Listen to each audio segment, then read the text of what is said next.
신격도 하나요. 영광도 성부와 성자와 성령 하나님이 동일하며 그 위엄도 함께 영원하신 삼위 본질의 하나님. 하늘과 땅에 있는 모든 창고를 열어주시고도 부족함이 없으시기에 무한하시고 영원하신 하나님이시오니 주님 없이 사느니 차라리 살지 않는 편이 낫고 주 안에서 죽지 않을 바에 차라리 태어나지 않는 편이 더 나을 것입니다. 그런 무한하시고 영원하신 진리의 보고를 여신 하나님께서 말씀으로 이 땅에 오셔서 복음의 진지한 부르심을 받는 자마다 참된 교회로 불러주셔서 천국에 합당한 자가 되도록 훈련을 받게 하셨습니다.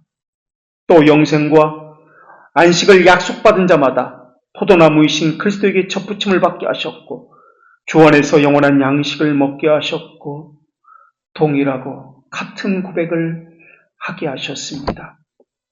그러기에 어둠에서 빛으로 부르신 분 안에 거하지 않는 사람들은 마른 나무가지가 되어서 불쏘시개로 쓰일 것이며 반석이신 그리스도 위에 서지 않는 사람들은 또한 홍수에 휩쓸려 구원의 방주인 교회로부터 떨어져 나가게 될 것입니다. 알페와 오메가며 처음과 나중이시며 구원의 설립자이시며 완성자이신 그리스도께서 시간 안에 말씀으로 오셨사오니 거짓 교리가 저희를 미혹하지 않게 하여 주시옵소서. 기도로 성령님의 가르침을 구하며 날마다 성경을 부지런히 묵상하고 묵상한 말씀으로 자신을 쳐서 복종하게 하여 주시옵소서. 무조건 신실하고 정직하게 믿는 것이 아니라 믿음의 대상에 대해서, 믿음의 내용에 대해서 분명히 알고 믿게 하시옵고 바른 진실된 고백으로 삶으로 자신이 믿은 바에 대해서 삶과 고백이 일치하는 담대한 고백제가 되게 하여 주시옵소서. 자기 말로 설명할 수 없는 고백은 무지한 자의 고백이요 그런 고백은 절대로 안전하지 않다는 것도 알게 하여 주시옵고 성경이 무지한 것이 모든 오류의 근원이라는 것과 교회가 진리를 왜곡하고 참된 믿음을 버리는 일이 일어나는 것도 참된 지식이 없기 때문에 일어나는 것이라는 것을 또한 알게 하여 주시옵소서. 주께서 주신 진실한 교훈과 중요한 도리를 마음 깊이 생각하게 하시옵고 성령 하나님의 지시와 인도하심을 받아서 확실한 행보가 있게 하여 주시옵소서. 성령 하나님과 함께하는 진리가 아니라면 그것은 인간적인 한순간의 동요에 불과할 뿐이오니 거룩한 도리가 아니면 모든 것을 부정하고 따르지 않게 하여 주시옵소서. 감정이 아니라 참된 지식에 관한 것, 참된 진리의 믿음을 따를 수 있는 저희들 되게 하여 주시옵고 속이는 자와 속는 자가 없을 수는 없으나 참된 교회는 이것을 잘 분별하여서 성령님의 인도하심과 또한 가르치심만을 바르게 받고 따르게 하여 주시옵소서. 말씀으로 오신 예수 그리스도의 이름으로 기도합니다. 아멘. 오늘 우리에게 주시는 말씀은 히브리서 1장 13절의 말씀입니다. 하나님의 말씀을 봉독합니다. 하나님의 말씀을 경청하십시오. 어느 때 천사 중 누구에게 내가 내 원수로 내 발등상이 되게 하기까지 너는 내 우편에 앉아있으라 하셨느냐? 아멘. 성경 자체로 보면은 신약에서 가장 많이 인용되는 구약 성경은 이사야서입니다.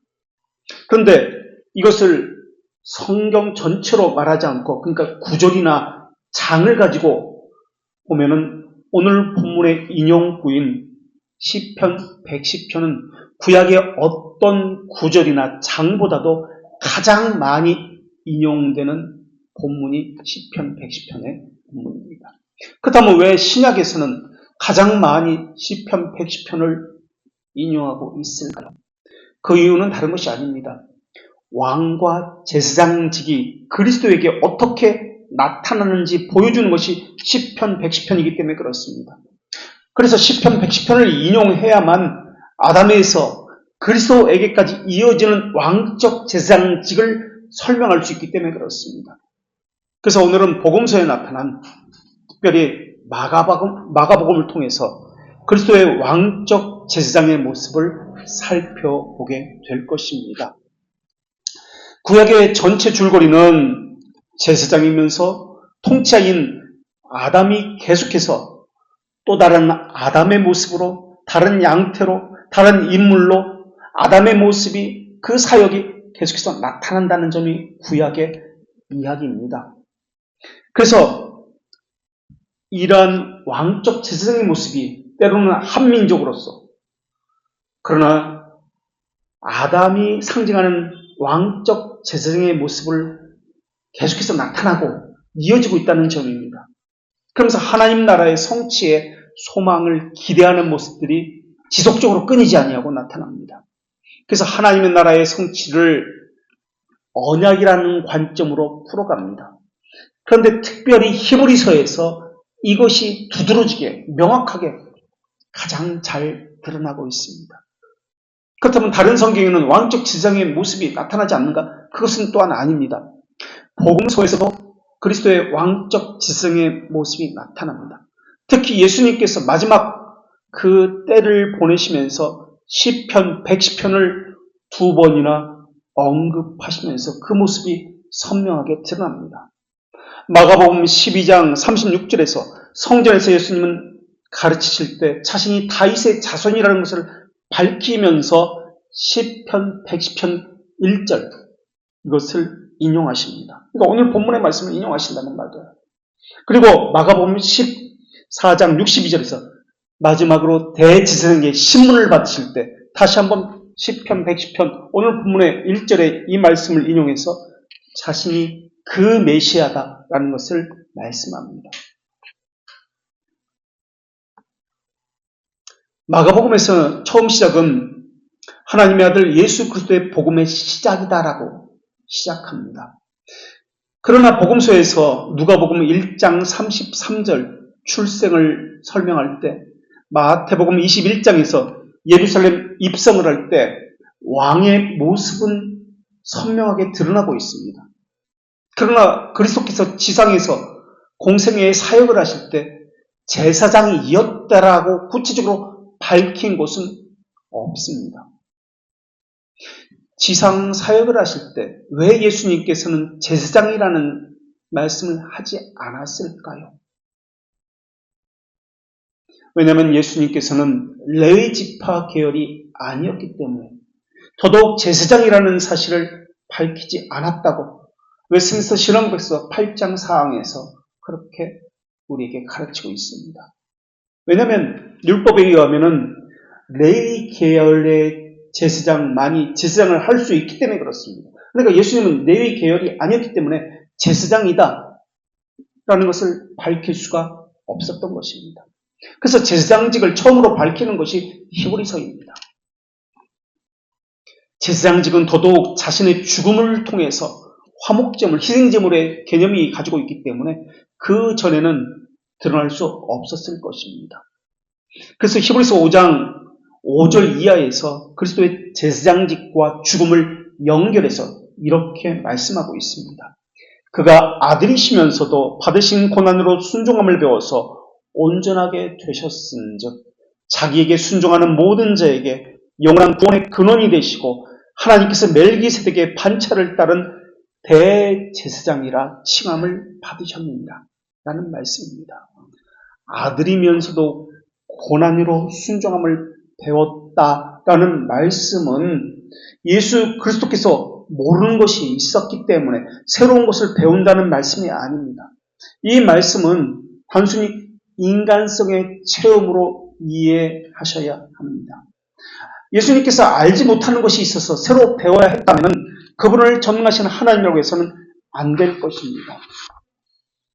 예수님은 동일 본질의 하나님이십니다. 예수님은 불순종의 죄를 알지 못하십니다. 그래서 고난당할 이유도 없습니다. 그리고 고난받으심으로 순종을 배워야 할 이유도 없습니다. 예수 그리스도는 미숙함도 없으시며 훈련을 필요로 하지도 않습니다.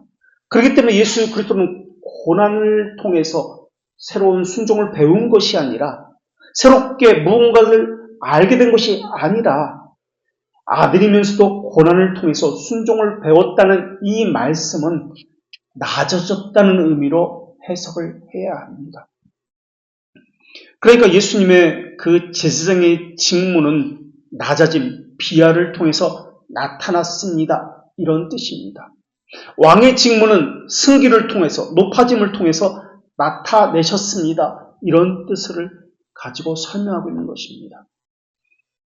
그래서 예수 그리스도는 십자가에 못 박혀 죽고 장사되어 죽음의 세력에 갇혀야 했지만 이것이 제사장의 직무입니다.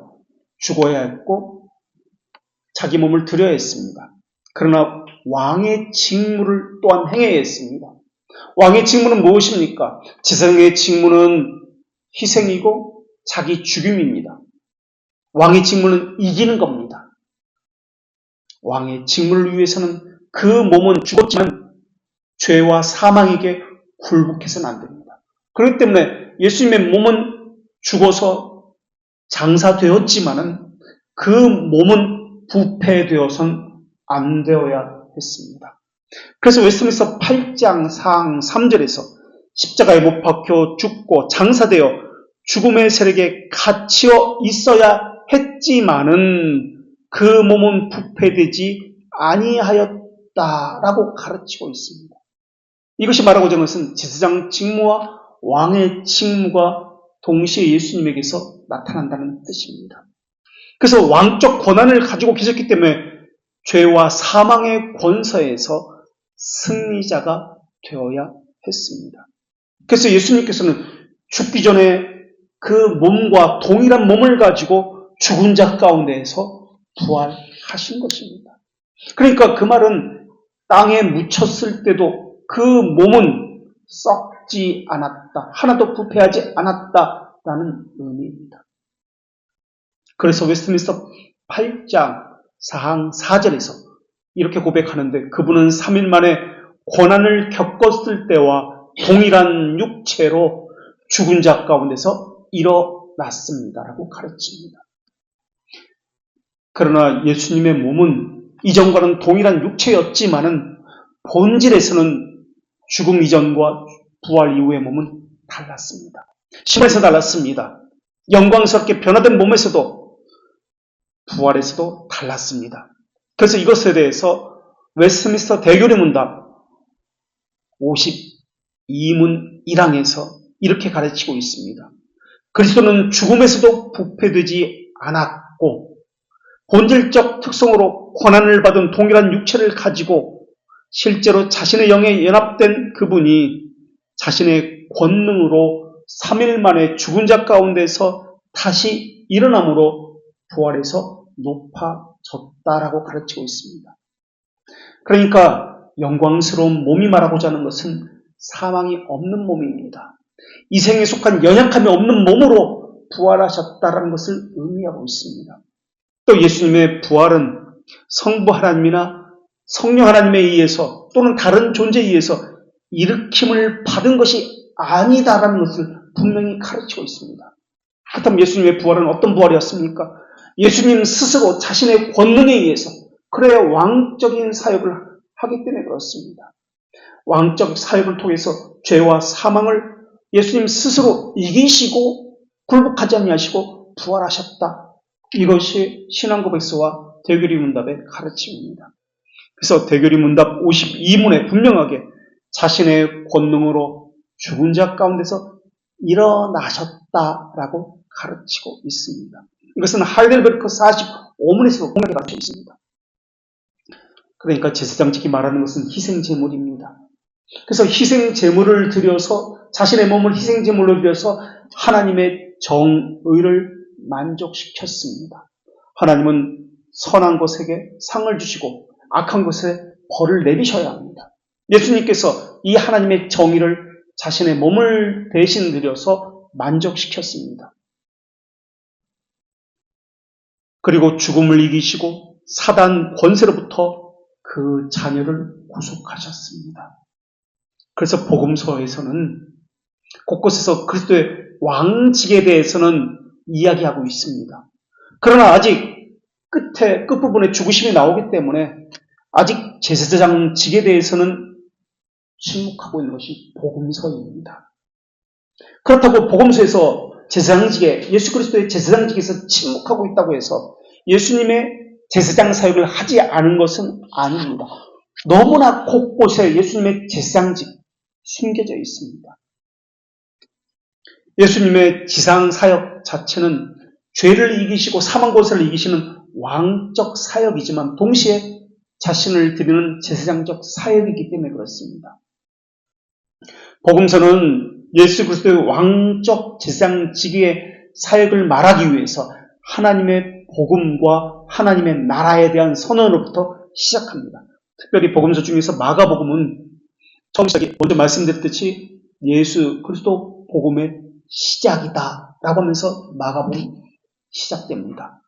그런데 이 시작이라는 이 단어가 참으로 천지를 창조했을 때 천지라는 단어, 시작이라는 이 단어와 동일한 단어입니다. 아르케라는 단어를 통해서 마가복음이 복음서가 시작됩니다. 천지를 창조할 때도 아르케라는 단어로 시작됩니다. 그러니까 이것이 말하고자 하는 것이 무엇입니까? 에덴 동산의 천지를 창조한 창조의 시작이나 하나님 나라의 마가복음 복음서의 시작이 동일하다는 것을 말하고 있는 거예요. 하나님 나라가 에덴 동산에서 시작되었습니다. 마가복음에서 예수 그리스도께서 오셔서 하나님의 나라가 시작되었습니다. 동일한 것을 말하고 있다는 겁니다. 그 연장선상에서 예수님을 뭐라고 얘기합니까? 둘째 아담이시다. 하나님 나라에 대한 소망이 둘째 아담으로부터 시작됩니다. 라는 것이 마가복음의 시작입니다. 그러니까 하나님 나라의 건설은 무엇과 연결됩니까? 창세기 1장의 에덴 동산과 연결되어집니다. 하나님의 아들 예수 그리스도 복음의 시작이다. 그러면서 예수님의 지상 사역이 무엇인지를 이제 말씀해 가고 있습니다. 하나님의 아들이라는 것은 신성을 의미하는 단어이지만 동시에 예수님이 어떤 분인가라는 존재론적인 단어가 하나님의 아들이라는 단어의 의미입니다. 예수님은 새로운 아담이십니다. 이것을 둘째 아담이라고 불립니다. 그 새로운 아담이 하나님의 나라를 첫째 아담이 에덴 동산에서 건설해 했던 것처럼 둘째 아담인 예수님도 이 나라에 하나님의 나라를 건설하셔야 했습니다. 하나님의 나라에는 무엇이 있습니까? 하나님의 임재가 있고 하나님의 성소가 있고 하나님과의 교제가 있는 하나님의 거룩한 땅입니다. 그것이 하나님의 나라입니다. 그래서 하나님이신 그리스도가 임재하심으로 이 땅에 오심으로 그리스도께서 계신 곳은 하나님의 임재가 있는 곳이요 거룩한 곳이요 구별된 곳입니다. 그래서 성경의 구조를 보면은 하나님과 가까이 함이 생명이고 거룩함의 증거고 정결함을 의미합니다. 반대로 하나님으로부터 멀어짐은 죽음이고 부정함이고 불결함, 오염과 부패입니다. 그래서 성소에 가까이 가면 갈수록 그 안에 들어가면 들어갈수록 거룩함이 증거하고 그것으로부터 멀어지면 부정과 불결함과 오염과 부패가 늘어납니다. 예수님께서 이 땅에 오심으로 무엇이 나타났습니까? 예수님은 하나님이시기 때문에 임재를 통해서 생명, 거룩함, 정결함이 이 땅에 나타나기 시작했습니다. 그 상징적인 의미로서 예수님이 오셔서 부정한 것, 불결한 것이 정화되기 시작했습니다. 죄가 없다라는 선포를 통해서, 죄들의 용서를 통해서 병고침이 나타나기 시작합니다. 동시에 죄들의 용서만을 있는 것이 아니라 하나님과 교제가 나타나기 시작합니다. 그래서 죄인들이 예수 그리스도와 함께 먹고 마시는 화해의 사건들이 나타나기 시작합니다. 그래서 복음서 전체에는 죄인들에 대한 죄들의 용서와 부정과 불교를 정화시키는 치유의 사건들이 가득 차 있습니다. 이것이 말하고자 하는 것이 무엇입니까? 제사장적 사역입니다. 제사장의 사역은 무엇입니까? 죄들의 용서하는 사역, 불교를 제거하는 사역, 거룩을 증가시키게 하고 거룩의 지경을 보호하는 사역을 합니다. 그래서 예수 그리스도는 속죄의 언약을 성취하는 분으로서 죄와 죄의 권세로부터 구원하시고 출애굽시키시는 분으로서 그려지고 있는 것입니다. 예수님이 행하신 지위는 낮아지신 비하가 있고 높아지신 승기가 있습니다. 이것은 사도신경에서 낮아지신 네 가지 것, 높아지신 네 가지 것을 설명하고 있습니다.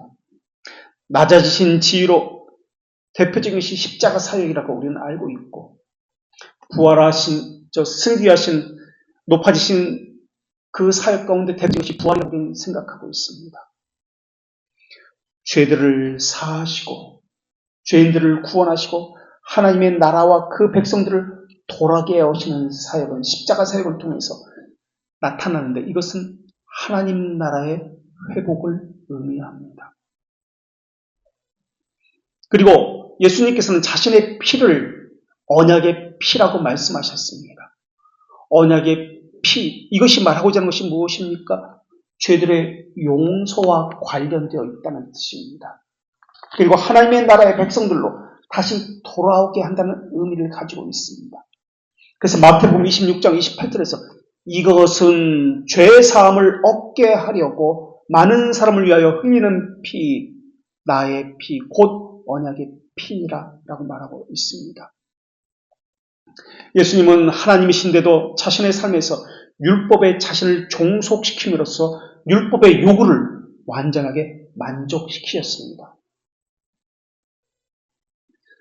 이 땅에서도 왕적 사역은 있었지만 왕적 사역은 높아지신 승기를 말하는 것이고 죽음의 권세를 이기시고 부활하심으로부터 본격적으로 시작되는 것이 왕적 사역입니다. 그러니까 하나님의 정의를 만족시킨 것도 부활을 통해서입니다. 하나님과 관계가 회복된 것도 십자가의 고난을 통해서가 아니라 엄밀히 말하면 부활을 통해서입니다. 왜 그렇습니까?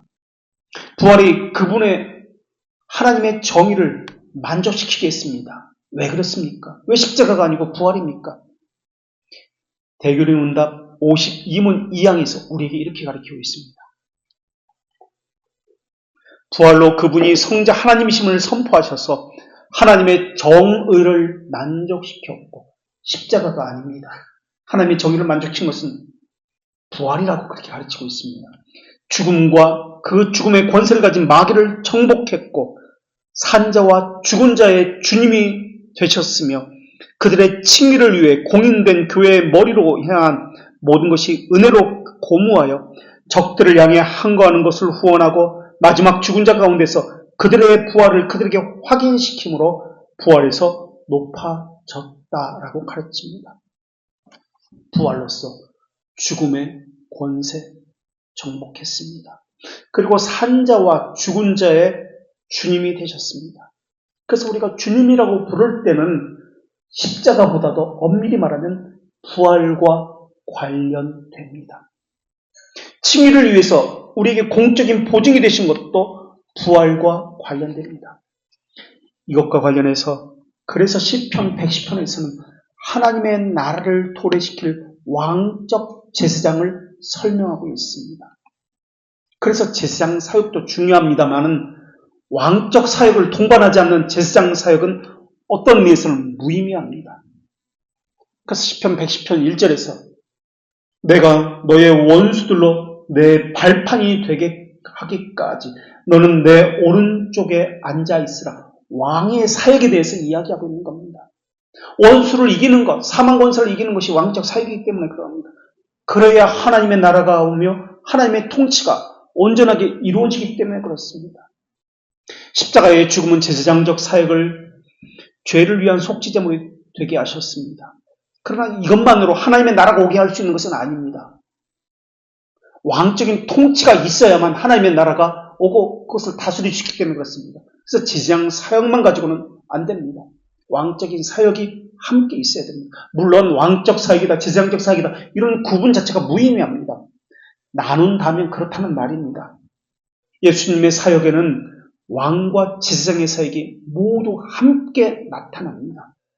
물론 선지자의 사역도 있습니다. 그러나 복음서에는 예수님이 선지자라고 불릴 정도로 너무나 많이 나타나기 때문에 이것을 다시 구약에서 언급하고 신약에서 이것을 인용하는 것은 그런 경우는 거의 드뭅니다. 그렇다면 복음서에서는 왕적 사역, 나귀를 타고 예루살렘에 입성한다든지 왕으로 오셨다. 이러한 왕적 사역가 많이 나타납니다. 그 다음 히브리서 말고 이 복음서에서 제사장의 사역은 어떻게 나타나느냐 하는 것입니다. 오늘 살펴보고 싶은 이것입니다. 마가복음만 보더라도 예수 그리스도는 처음부터 제사장 사역을 하셨습니다. 제사장 사역은 우리가 이미 알고 있는 대로 성소를 거룩하게 합니다.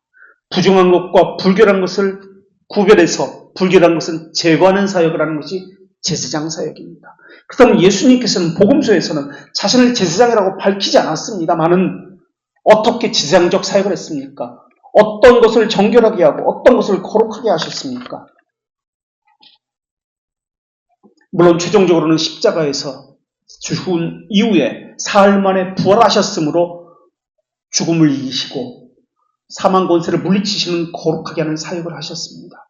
그러나 이 완성을 보이시기 전까지도 수많은 일을 행하셨는데 마가복음 1장에서 예수 그리스도의 복음의 시작이다 라고 하고서 이루어진 일들을 보면 예수님의 제사장적 사역이 너무나 선명하게 드러납니다.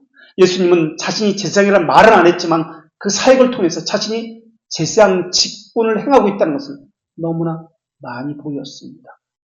마가복음 1장에서 안식일에 예수님께서 가르치십니다. 그런 이후에 더러운 귀신을 내쫓습니다. 그런 이후에 시몬 장모의 베드로의 장모의 열병을 고칩니다. 열병이 말하고자 하는 것이 무엇입니까?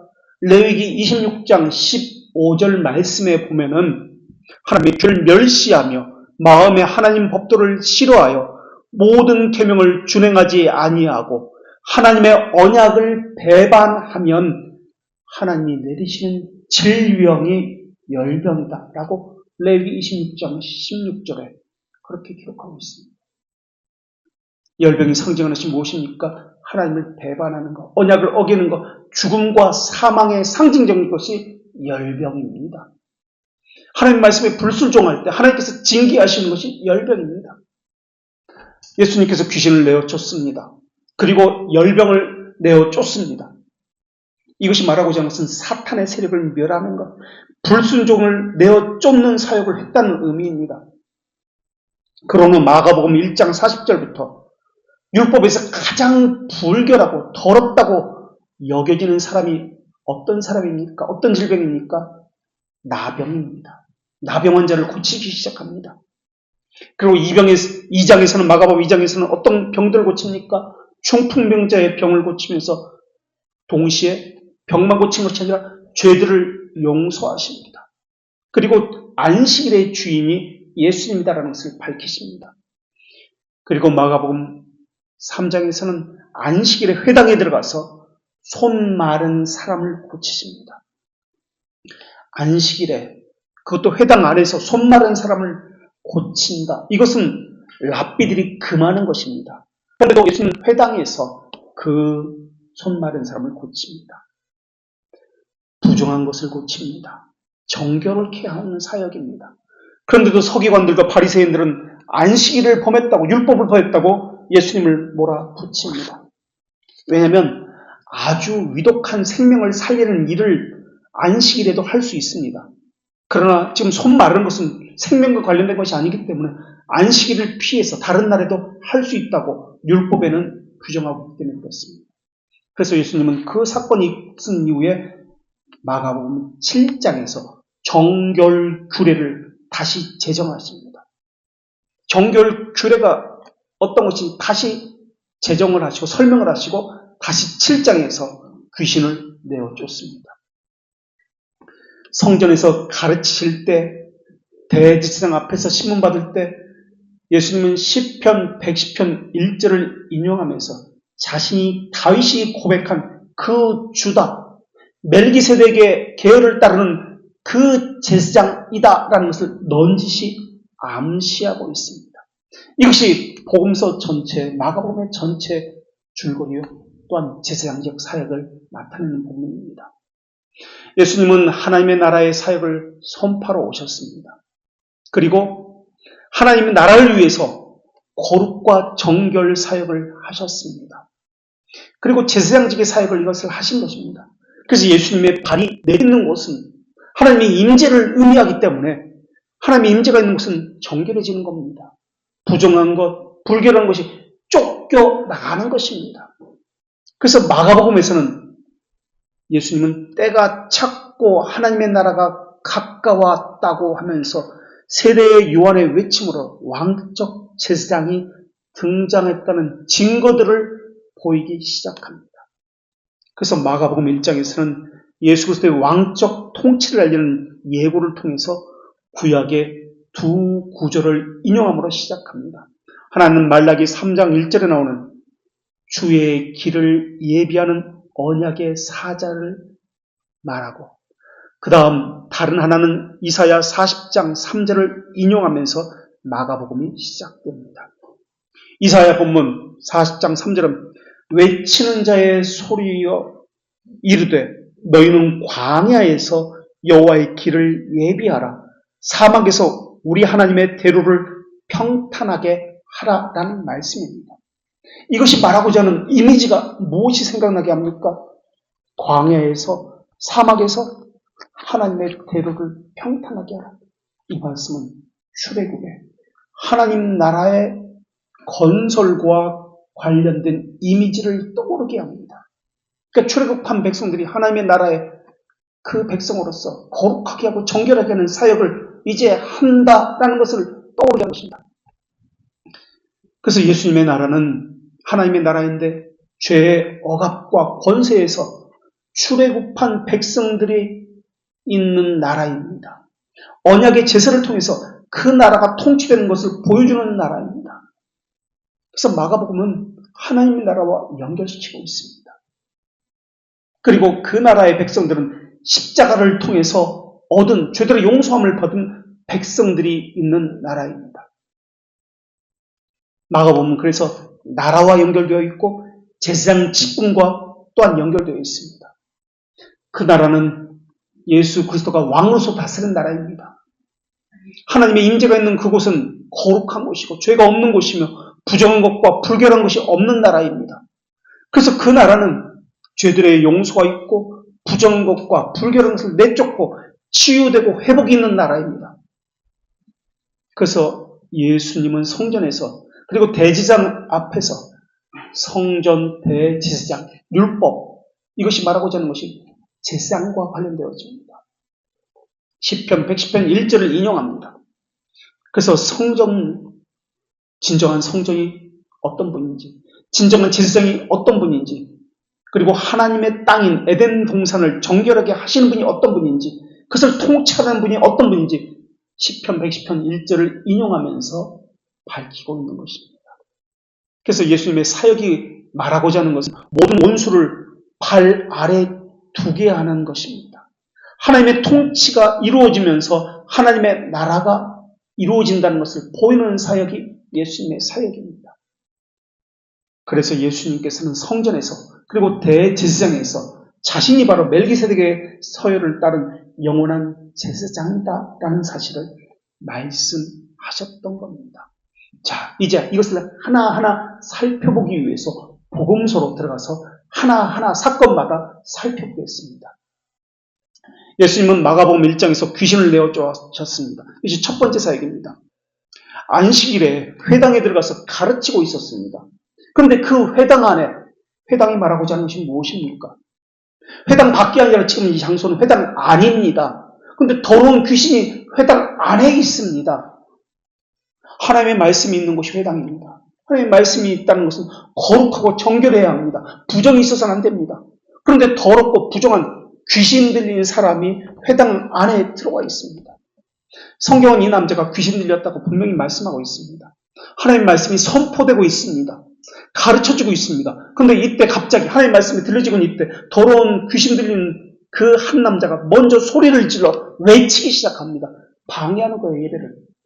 나사렛 예수여, 우리가 당신과 무슨 상관이 있나이까? 마가복음 1장 24절에서 이렇게 얘기합니다.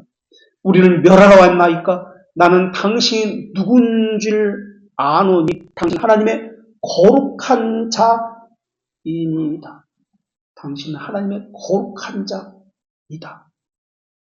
예수님 이 사람에 대해서 아무 말씀도 하지 않았습니다. 그런데 이 더러운 귀신이 먼저 당신은 하나님의 거룩한 자다라고 말하면서 우리를 멸하러 왔나이까라고 그렇게 외치기 시작한 거예요. 우리가 말하는 것이 무엇입니까? 부정, 불결, 사망입니다. 귀신은 더러운 것입니다. 그런데 예수님은 거룩한 자가 말하고자 하는 것이 무엇입니까? 이것이 제사장 사역입니다. 거룩한 직분은 제사장을 이야기하는 것입니다. 성전에 속되고 더럽고 부정하고 불결한 것을 멸하고 제거하는 것이, 정결케 하는 것이 바로 제사장직입니다. 요한복음에서도 마찬가지였습니다. 예수님이 제일 먼저 한 것이 무엇입니까? 성전 청결이었습니다. 그것이 말하고자 하는 것이 무엇입니까? 예수님은 제사장으로서 거룩하게 했다, 청결케 했다. 죄와 사망과 더러움과 부정을 내어 쫓았다는 것입니다. 그래서 예수님은 마가복음 1장에서 회당에서 율법과 규례를 가르치고 병자를 치유하시고 정결케 하는 것과 거룩케 하는 것을 직접 몸으로 보여주셨습니다. 그런데 신기하게도 마가복음 1장에 나타나는 이 사건이 마가복음 5장에도 비슷한 장면이 나타납니다. 여기서 마가복음 5장에서는 마가복음 1장과 다르게 더러운 귀신인 사람이 예수님에게 이렇게 외칩니다. 외침이 다릅니다. 지극히 높으신 하나님의 아들이시여라고 외칩니다. 지극히 높으신 하나님의 아들이시여. 지극히 높으신 하나님이라는 이 호칭은 어디에 나오는 호칭이냐면 창세기 14장 18절에서 멜기세덱에 사용했던 그 단어입니다. 지극히 높으신 하나님의 아들이시여. 마가복음 5장에서 지극히 높으신 하나님의 아들이라고 했고 창세기 14장에서는 조금 단어가 다릅니다. 지극히 높으신 하나님의 아들. 마가복음 5장에서는, 창세기 14장에서는 아브라함에게 멜기세덱이 어떤 사람이냐면 지극히 높으신 하나님의 제사장이었습니다. 그렇게 기록하고 있습니다. 마가복음 5장 7절에 나오는 이 단어와 창세기 14장 18절에 멜기세덱에 나오는 하나님, 지극히 높으신 하나님의 제사장은 이 단어, 제사장과 하나님의 아들이라는 단어 빼고는 동일한 단어를 가지고 기록하고 있습니다. 그래서 창세기 14장에는 지극히 높으신 하나님이라는 단어만 4번이나 나옵니다. 성경에서 이 단어, 지극히 높으신 하나님이라는 이 단어는 이 본문 제외하고 7군데가 나오는데 나머지 3번은 시편에 나옵니다. 그러니까 귀신 들린 자가 예수님을 뭐라고 지금 호칭하고 있습니까? 당신은 하나님의 거룩한 제사장입니다. 지극히 높으신 제사장입니다. 그것을 말하고 있는 것이에요, 지금. 그런 다음에 더러운 귀신 들린 사람이 무덤에서 나와서 다시 예수님을 만나는 사건으로 이어집니다. 그 더러운 귀신 들린 사람이 거처하는 곳이 어디입니까? 무덤입니다. 무덤 사이에 거처했습니다. 무덤이 말하는 것이 무엇입니까? 죽은 자를 이야기합니다.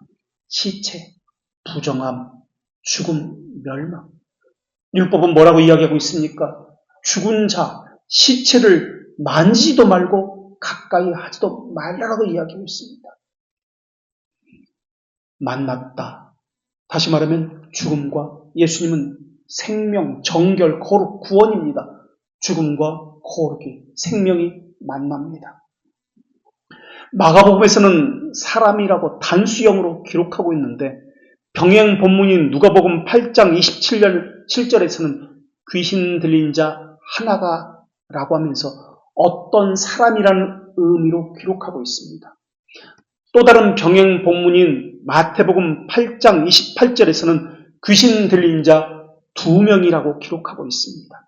이것은 마태, 마가, 누가복음의 기록이 서로 잘못되었다는 것이 아니라 마태복음은 예수님을 만난 이 귀신 들린 자의 숫자가 2명이다 라고 정확히 표현하고 있는 반면에 마가복음이나 누가복음에서는 숫자를 중요시 여기는 것이 아니라 그 중에서 증상이 더 심한 사람이 더 하나님께, 그 죽음이 더 죽음에 가까운 사람이 예수 그리스도와 만났다는 것을 표현하고 있다는 의미입니다.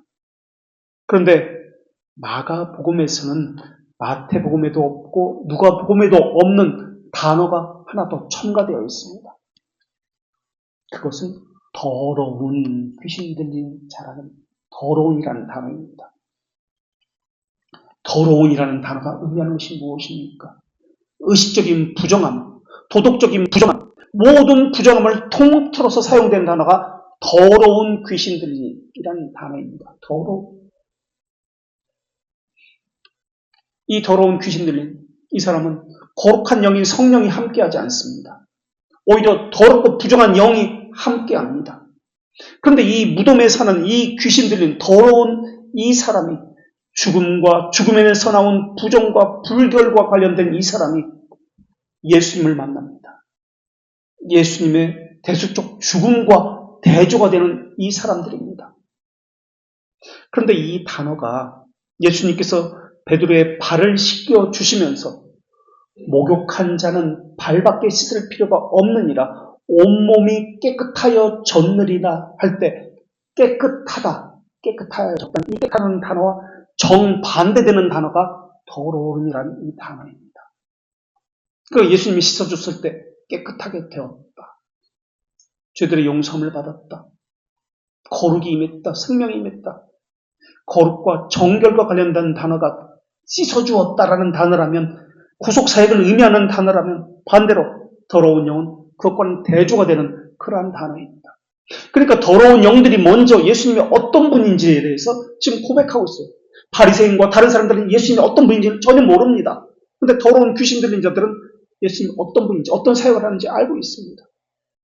마가복음 1장으로 다시 돌아와서 마가복음 1장에서 회당에서 귀신을 내어 쫓는 사건이 나타나는데 그것을 본 사람들은 27절에 보면 1장 더러운 영을 가진 사람들과는 다르게 예수님이 어떤 분인지 알지를 못합니다. 다 놀라 서로가 물어 이르되 이는 어찌 됨이냐? 어떻게 더러운 귀신도 순종할 수 있느냐라고 이야기합니다. 모르는 거예요, 지금 이 사람들은. 귀신도 하는 것을 사람들이 모릅니다. 예수 그리스도는 왕이면서 제사장으로서 거룩한 성소인 에덴 동산을 다시 회복하고자 사역을 계속하고 있습니다.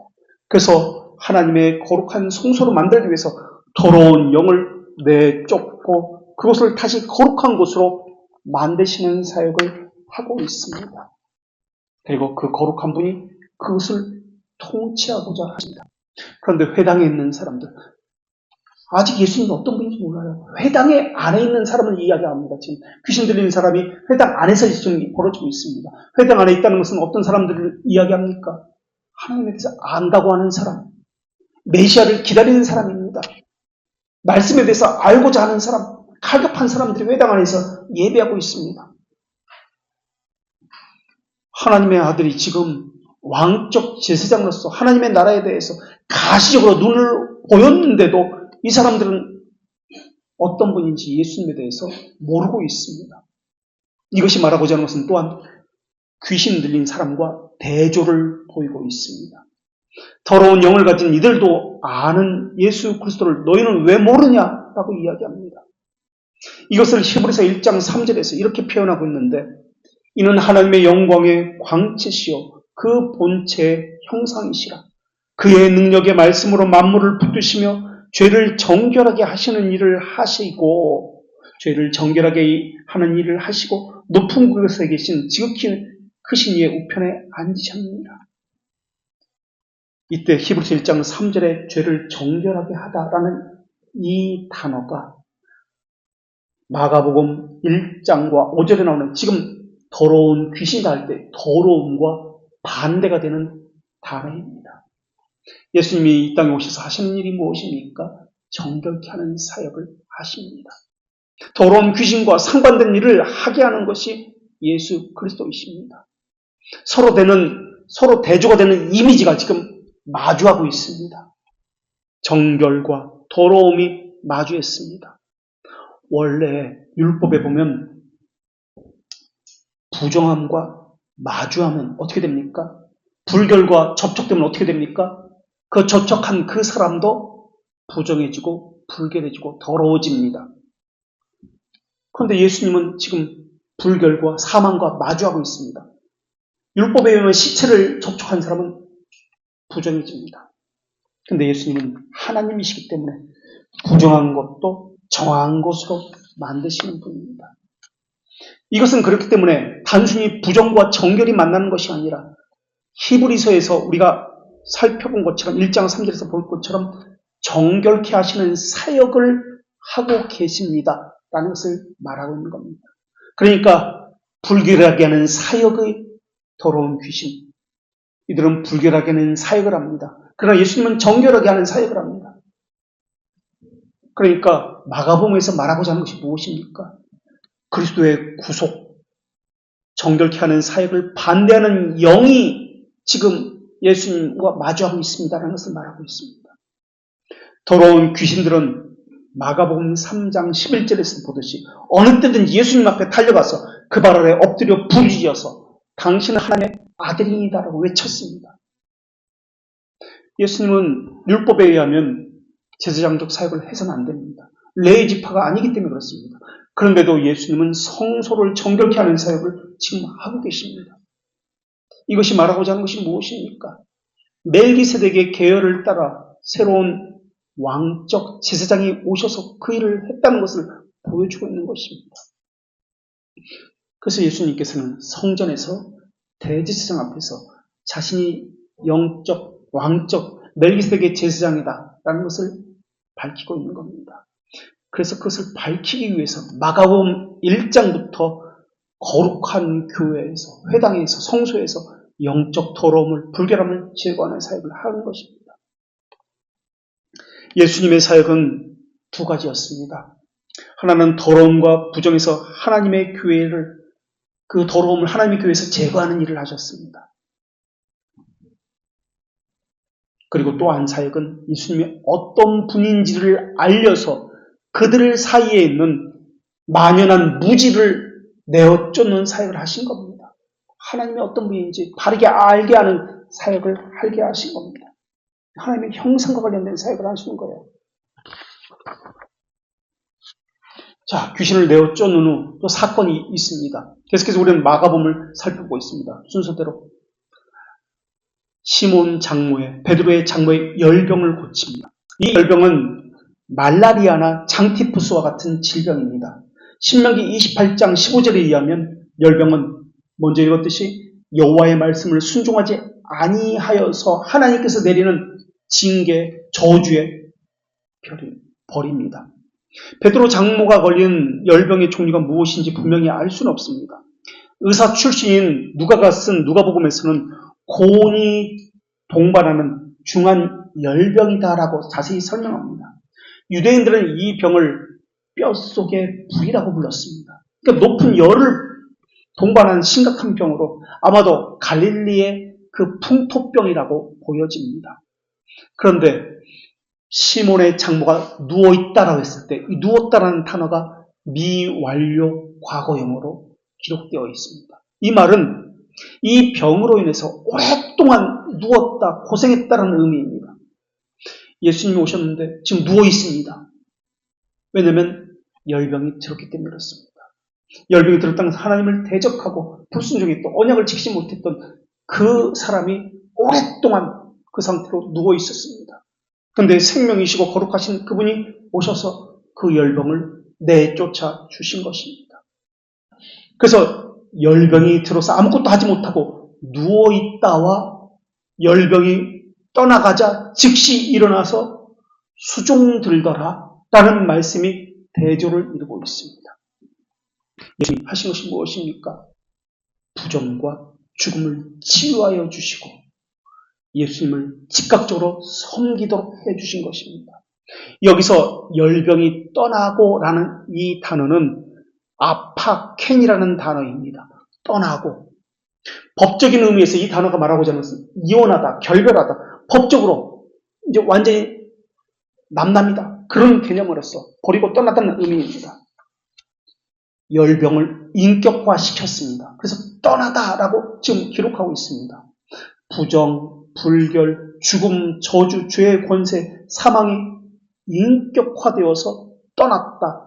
법적으로 결별했다라는 개념이 이 아페켄이란 떠나다는 단어입니다. 이것이 말하고자 하는 것이 무엇입니까? 부정과 불교를 정결케 하는 제사장의 사역을 말씀하고 있습니다.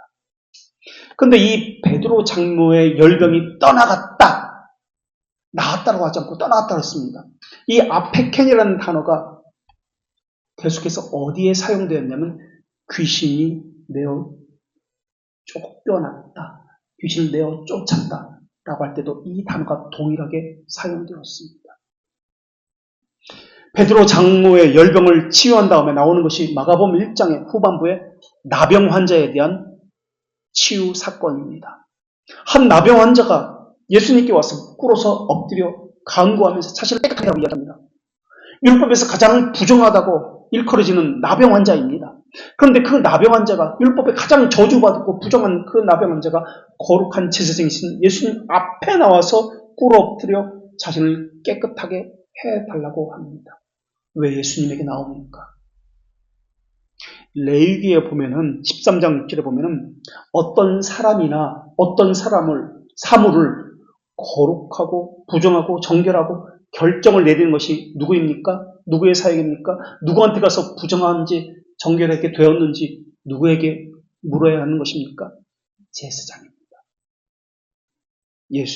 이 나병 환자는 예수님을 자기 질병을 치료하는 의사로 본 것도 있겠지만은 이 사람 생각에는 예수님이 제사장이다 라는 것이 조심스럽게 보여집니다. 누구든지 제사장도 포함됩니다만 나병 환자를 만지면 부정해집니다. 그런데 예수님은 나병 환자를 만졌습니다. 그런데도 정결함을 유지합니다. 부정한 것을 떠나게 하시고 정하게 만들어 주셨습니다. 마가복음에는 부정한 불결한 나병 환자만 나온 것이 아닙니다. 혈루증 여인이 나옵니다. 그리고 야이로의 그 죽은 딸 이야기도 나옵니다. 혈루증 여인도 만집니다. 야이로의 죽은 딸과도 시체와도 접촉합니다. 예수님도 부정해지는 것 아닙니까? 레위기 15장 규정에 의하면은 죽은 자나 15장 17절의 말씀에 죽은 자나 부정한 자를 만지거나 접촉한 자는 저녁까지 부정하며 그 옷을 빨고 물로 씻어야 합니다. 그리고 민수기 19장 정결법에는 시체와 접촉한 자는 7일 동안 부정하다고 말씀하고 있습니다. 그런데 죽은 시체를 만지고 자기를 정결하지 아니한 자는 여호와의 성막을 더럽히는 자고 그렇게 말씀하고 있습니다. 여호와의 성전을 더럽히는 자. 그러면서 암송아지 제물로 정결하게 하지 아니하고 그냥 부정한 틀을 두는 자는 이러한 저주를 받습니다. 민수기 19장 13절에서 이스라엘에서 끊어질 것이다 라는 저주입니다. 그렇다면 예수님도 마찬가지여야 합니다. 그런데 예수님은 부정해진 것이 아니라 오히려 부정하고 불결한 것을 치유하셨고 거룩한 것을 여전히 유지하시고 계속해서 부정한 것들을 치유하고 계십니다. 율법은 부정한 것도 거룩하게 만드는 방법이 나옵니다. 에스겔 44장 19절에 그것과 반대되는 말씀이 나옵니다. 그들이 제사장입니다. 그들이 바깥들 백성에게 나아갈 때는 그 수종드는 옷을 벗어 거룩한 방에 두고 다른 옷을 입을지니 이는 그 옷으로 백성을 거룩하게 할까 함이라. 그러니까 제사장들이 입은 그 거룩한 옷이 백성들을 거룩하게 한다라는 것입니다. 또 레위기 6장 27절에도 하나님께 제사장이 드린 희생 제물에 접촉하는 모든 자는 거룩하다라는 말씀이 나옵니다. 그런데 12에 혈루증을 알아온 여인이 뭐라고 생각하냐면 내가 그의 옷에만 손을 대어도 마가복음 5장 28절의 말씀입니다. 그의 옷에만 손을 대어도 구원을 얻으리라 라고 생각합니다. 그렇다면 예수님의 옷자락을 만지고 병이 치유되었습니다. 그렇다면 이 여인이 만진 그 옷은 어떤 옷이었습니까? 율법에 의하면 에스겔 44장 19절에 의하면 제사장의 거룩한 옷을 만졌기 때문에 거룩한 옷을 접촉된 이 여인도 치유받은 것입니다. 그러니까 이 여자가 예수님 무엇이라고 생각했냐면 지극히 높으신 하나님의 거룩한 제사장이다라고 생각했던 것입니다. 마치 멜기세덱이 지극히 높으신 하나님의 거룩한 제사장이었던 것처럼 말입니다. 물론 멜기세덱의 계열을 따랐다는 말은 여기엔 전혀 나오지 않습니다. 이 말씀은 후에 나옵니다만 계속해서 그것에 대한 암시가 계속해서 보이고 있는 것이 예수님의 질병 치유 사건입니다. 예수님의 몸은 희생 제물이었습니다. 하나님께 드려진 거룩한 제물이었기 때문에 거룩한 제물을 만지면 거룩해집니다. 예수님의 옷은 거룩한 제사장의 입은 옷이었기 때문에 옷을 만지면 거룩해지고 치유가 됩니다. 그래서 희생 제물의 그 몸을 만진 제사장의 거룩한 옷을 만진 이 여인이 율법의 말씀대로 거룩해지고 죄들의 용서를 받고 정결해집니다. 그런 다음에 나온 사건은 달리달굼이라는 회당장 야이로의 딸 이야기입니다. 이 야이로의 딸은 지금 죽었습니다. 그런데 여기서 중요한 것은 회당장이라는 이 단어입니다. 이 사건의 중요한 단서가 회당장이라는 단어인데 회당장, 가장 높은 사람을 회당장이라고 이야기합니다. 회당장이 하는 일이 무엇입니까? 회당에서 회당장이 하는 일은 율법을 읽고 가르치고 율법을 보관하고 회당을 정결케 하는 일을 하는 것이 회당장입니다. 율법을 보관하는 일을 합니다. 회당 업무를 감독하고 예배를 주관하고 기도하고 설교하고 사람을 택하고 하는 일을 합니다. 회당장은 사회의 유력한 인사였습니다. 유대인 집단의 가시적인 대표자가 회당장입니다. 신약에 언급된 회당장은 지금 여기 마가복음에 나오는 야이로 회당장이 있고 그리스도인이 된 그리스보라는 회당장이 있고 소스데네라는 사람이 있습니다. 그런데 율법을 보관하고 율법을 가르치고 예배를 인도하고 예배를 위해서 거룩하게 보존하고 있는 회당의 회당장이 무엇에 대해서 무기력합니까? 가장 사랑하는 사람의 죽음에 대해서 무기력합니다. 죽음에 대해서 무기력합니다. 율법이 말하고자 하는 것이 무엇입니까? 회당이 말하고자 하는 것이 무엇입니까? 율법은 정죄하고 사망을 주는 것입니다. 생명과 구원에 관한 것이 아닙니다. 이것을 말하고 있는 거예요, 지금. 율법은 의식적으로 이것이 부정하다 판단하는 것이 율법입니다. 그러니까 회당장인 야이로는 율법에서 생명과 구원을 찾을 수가 없었습니다. 이 이야기를 하고 있는 것이 회당장 사건이에요. 야이로의 딸의 죽음 사건이에요. 그래서 구원을 얻기 위해서, 생명을 얻기 위해서, 거룩을 얻기 위해서 예수 그리스도에게 나온 것이에요. 야이로의 딸의 이 이야기는 마치 예레미야 8장 21절과 22절의 말씀을 떠오르게 합니다. 딸 내 백성이 상하였으므로 나도 상하여 딸 내 백성이 상하였으므로 나도 상하여 슬퍼하고 놀라움에 잡혔도다. 길르앗에서는 유황이 있지 아니한가? 그곳에는 의사가 있지 아니한가? 딸 내 백성이 치료를 받지 못하면 어찌 되는고? 라는 이 말씀입니다. 율법을 맡은 회당장이 딸입니다. 너에게는 율법이 있지 않는가? 율법을 가진 이스라엘이 있지 않는가? 이것을 말하고 있는지도 모르겠습니다. 길르앗은 병을 치료하는 약인 유향도 있고 의사도 있는데 왜 딸은 치료받지 못하는가? 너에게는 율법이 있는데 너희들은 제사장이 있는데 왜 딸을 치료받지 못하는가? 예레미야는 계속해서 선지자로부터 제사장까지 모두가 부정하고 불결하게 되었기 때문에 그 백성을 고치지 못한다고 그렇게 그 이유를 설명하고 있습니다.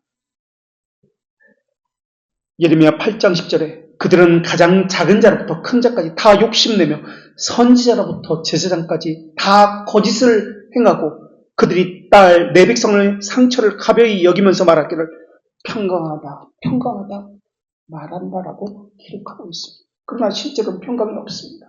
계속해서 8장 19절에 이렇게 예레미야에서 기록하고 있습니다. 딸 내 백성의 심히 먼 땅에서 부르짖는 소리로다. 여호와께서 시온에 계시지 아니한가? 그의 왕이 그 가운데 계시지 아니한가? 그 이방의 헛된 곳들로 나를 경노하게 하였는가? 지금 예레미야 시대에 이런 일이 벌어집니다. 그런데 예수님이 있었던 이 회당장, 이 시대에 비슷하다는 것을 암시하고 있습니다. 율법은 있습니다. 하나님의 계명은 있지만 그들은 형식이었습니다. 정결도 없고 생명도 없습니다. 그저 죽음과 정죄, 억압만 있습니다. 하나님을 두려움도 없고 경외함도 없습니다. 자신은 아브라함의 자손이라고 생각합니다. 구원받은 하나님의 백성이라고 자신을 생각합니다. 그러나 실상은 그렇지 않습니다. 구원이 없습니다. 영혼의 기능이 살아있는 사람은 세상과 타협하지 아니하고 미지근하게 살지 않습니다. 예수님의 주위에 어떤 사람이 있었습니까? 이미 배부른 바리새인들이 있었습니다. 사두개인, 서기관들, 외식주의자들이 있었습니다. 그들이 찾아올 때는 언제든지 빈손으로 그냥 예수님은 되돌려 보냈습니다. 그들은 율법을 가졌다는 것을 가지고 자랑합니다. 예배에 참석했다는 것으로 자랑합니다. 숙제를 해치웠다는 기쁨, 만족 외에는 없습니다. 하나님의 말씀에 신비가 드러나서 스스로 기쁨을 얻게 되고 자기가 누군지 깨닫게 되는 성령의 역사가 없기 때문에 자신의 비참함을 발견하지 못하는 것입니다. 이들은 마치 빌딩 숲으로 둘러싸인 도시 생활에서 답답해하는 것과 의식과 형식으로 종교 생활을 하는 것과 다를 바가 없습니다.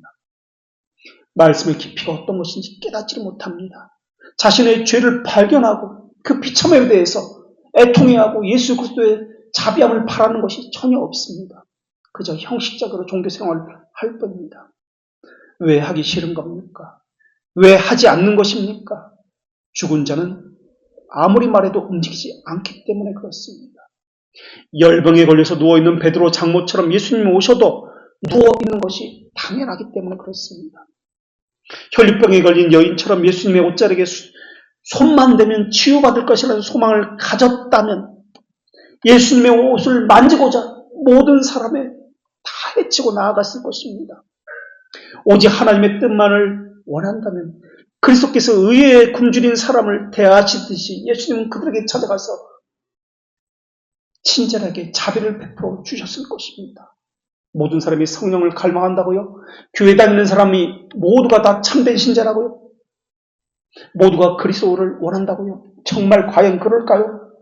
그들이 원하는 것은 하나님의 혜택이지 이득이지 하나님이 아닙니다. 그들은 성령 충만을 원하는 것이 아닙니다. 성령 충만이 말하고자 하는 것이 무엇입니까?